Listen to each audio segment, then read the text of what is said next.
అలాగే మేడం జ్యోత్స్న గారికి, ఏబిఎన్ వీక్షకులందరికీ కూడా ముందుగా నా నమస్కారం. ఈరోజు మంచి ప్రశ్న, మంచి చర్చ ఈరోజు మీరు తీసుకొచ్చారు విజయచంద్రిక్ గారు. ఆడపడుచుల అంటే నాకు తెలిసినంత వరకు భారతదేశంలో మన కుటుంబ సభ్యులుగా లెక్కేసుకున్నప్పుడు మనకంటే కూడా మన ఆడపిల్ల బాగుండాలి, సంబంధాలు చూసేటప్పుడు కూడా అవతల వ్యక్తులకి మనకంటే ఘనంగా ఉండవాళ్ళకే ఇవ్వాలని కోరుకుంటారు, మన ఆడపిల్ల బాగుండాలని కోరుకుంటారు. ఇది మనుషులుగా ఆలోచించే వాళ్ళు చేసే పనులు. మనుషులు కాని వాళ్ళకి దాని గురించి మనం చర్చించుకోవాల్సిన అవసరం లేదు. ఇప్పుడు అమ్మాయి మాట్లాడిన విషయాలు కనుక చూసుకుంటా ఉంటే ఇందాక సంజీవ్ రెడ్డి గారు చెప్పారు. సంజీవ్ రెడ్డి గారు, మీకు మాత్రం ఒక హామీ ఇస్తున్నాను నేను, 2024 తర్వాత ప్రతిపక్షంగా మీరే ఉంటారు ఆంధ్ర రాష్ట్రంలో. అందుట్లో మాత్రం నిస్సందేహం, ఎలాంటి అనుమానాలు కూడా మీరు పెట్టుకోవాల్సిన అవసరం లేదు. మీరు ఇదే పోరాటాన్ని కొనసాగించండి. మీలాంటి పెద్దలందరూ కూడా దానికి సరైన విధంగా సరైన పందాలో తీసుకెళ్ళండి.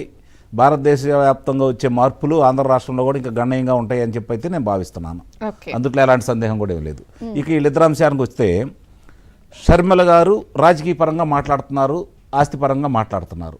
రెండిట్లోనూ ఈరోజు న్యాయం కనపడుతుంది. సహజంగానే ఇప్పుడు దాకా ఆయన మాట్లాడుతున్నాడు కదా, మనం నిరుపేదలము పెత్తందారుల మీద యుద్ధం చేస్తున్నామని చెప్పాడు కదా.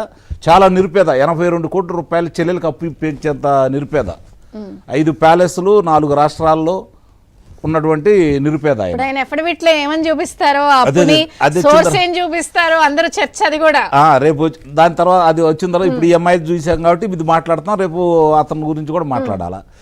ఇక్కడ జరుగుతున్న విషయాలు మాత్రం చాలా స్పష్టంగా అర్థమవుతుంది అంటే అదే చెప్తున్నానండి నేను. ఒక భారతీయ జనతా పార్టీ వాళ్ళు జనసేన తెలుగుదేశం పార్టీ కలిసినప్పుడు ప్రజలు బాగా స్వాగతించారు, సామాన్యులు కూడా బాగా స్వాగతించారు.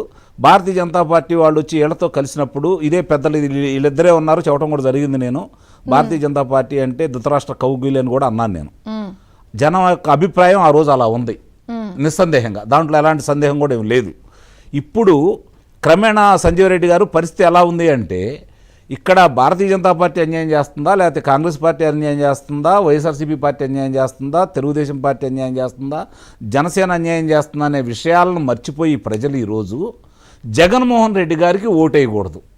జగన్మోహన్ రెడ్డి గారికి ఓటేయకూడదు అంటే రెండే కనపడుతున్నాయి వాళ్ళకి. ఒకటి కూటమి, 2 కాంగ్రెస్ పార్టీ.